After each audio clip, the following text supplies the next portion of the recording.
Football মাঠে ক্ষিপ্র গতি আর দুর্দান্ত পারফরমেন্স দিয়েই তিনি ভক্তদের মন জয় করেছেন। কিন্তু মাঠের বাইরেও একজন মানুষ আছেন, তিনি তার খেলোয়াড়ি জীবনের চেয়েও বড় ভূমিকা পালন করছেন। তিনি হামজা চৌধুরী। লেস্টার সিটির এই মিডফিল্ডার শুধু একজন পেশাদার ফুটবলারই নন, একজন সহানুভূতিশীল, হৃদয়বান মানুষও বটে।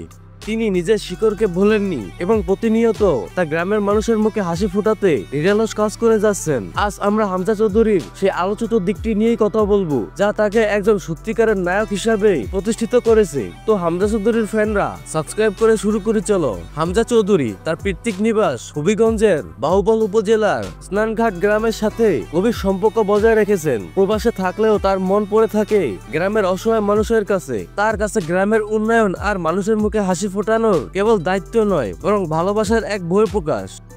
ঈদ উপহারে আনন্দ বিতরণ। প্রতি বছর কুরবানির ঈদ এবং অন্যান্য বিশেষ মুহূর্তে তিনি তার গ্রামের অসহায় ও দরিদ্র মানুষের মাঝে আর্থিক অনুদান বিতরণ করেন। গত মার্চ মাসেও তিনি গ্রামের প্রায় 1.5 শতাধিক মানুষের মাঝে 10 লাখ টাকা ঈদ উপহার হিসাবে বিতরণ করেছেন। এই অর্থ তাদের ঈদকে আরো আনন্দময় করে তোলে এবং অনেকের দৈনন্দিন অভাব মেটাতে সাহায্য করে। এই অনুদান কোনো সরকারি সহায়তা নয়, বরং হামজা চৌধুরী ব্যক্তিগত উদ্যোগে এবং তার গ্রামের প্রতি ভালোবাসার প্রতিফলন। ধর্মীয় প্রতিষ্ঠানের সহযোগিতা। ধর্মীয় মূল্যবোধে বিশ্বাসী হামজা চৌধুরী মসজিদ, মাদ্রাসা এবং গরিব মানুষের সহায়তা করতে ভীষণ ভালোবাসেন। নিজ অর্থায়নে তিনি গ্রামে একটি মাদ্রাসা ও এতিমখানা পরিচালনা করেন। এই প্রতিষ্ঠানগুলো শুধু ধর্মীয় শিক্ষাই দেয় না, বরং এলাকার দরিদ্র ও এতিম শিশুদের আশ্রয় এবং ভবিষ্যৎ গড়ে তোলার সুযোগ করে দেয়। তার এই উদ্যোগে প্রমাণ করে তিনি কেবল তাৎক্ষণিক সাহায্যে সীমাবদ্ধ নন, বরং দীর্ঘমেয়াদী উন্নয়নও বিশ্বাসী। এতিম শিশুদের আলোকিত ভবিষ্যৎ। হামজা চৌধুরী নিজ খরচে 30 জন এতিম শিশুর কোরআন শিক্ষার ব্যবস্থা করেছেন।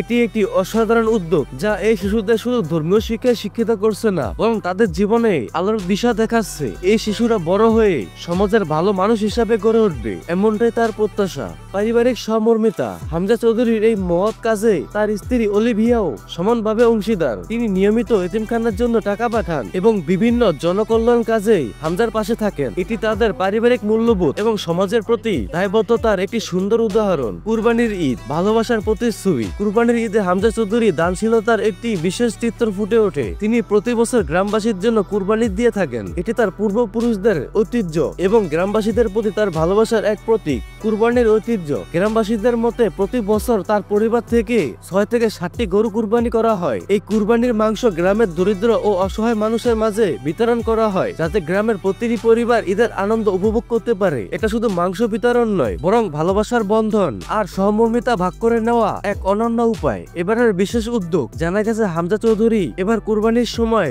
নিজ হাতে গ্রামবাসীদের মাঝে টাকা তুলে দেওয়ার ইচ্ছা প্রকাশ করেছেন। সাধারণত তিনি লোক মারফত টাকা পাঠাতেন, কিন্তু এবার সরাসরি উপস্থিত থেকে মানুষের সাথে মিশে এই আনন্দ ভাগ করে নিতে চান, যা তার বিনয় এবং মানুষের প্রতি তার গভীর ভালোবাসার ইঙ্গিত বহন করে। অনুপ্রেরণার উৎস।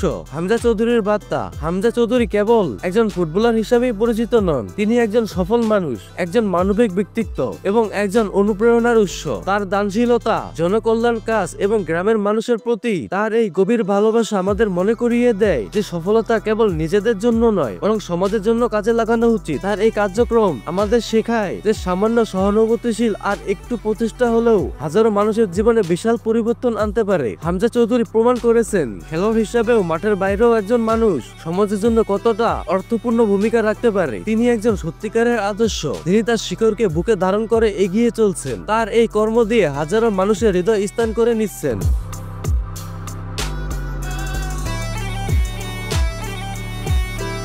ভিডিওটি ভালো লাগলে লাইক করে কমেন্টে বলুন হামজা চৌধুরীকে আপনার কেমন লাগে, আর সাবস্ক্রাইব করে পরবর্তী ভিডিওর জন্য অপেক্ষা করুন। ততক্ষণ পর্যন্ত ভালো থাকো, সুস্থ থাকো। আল্লাহ হাফেজ।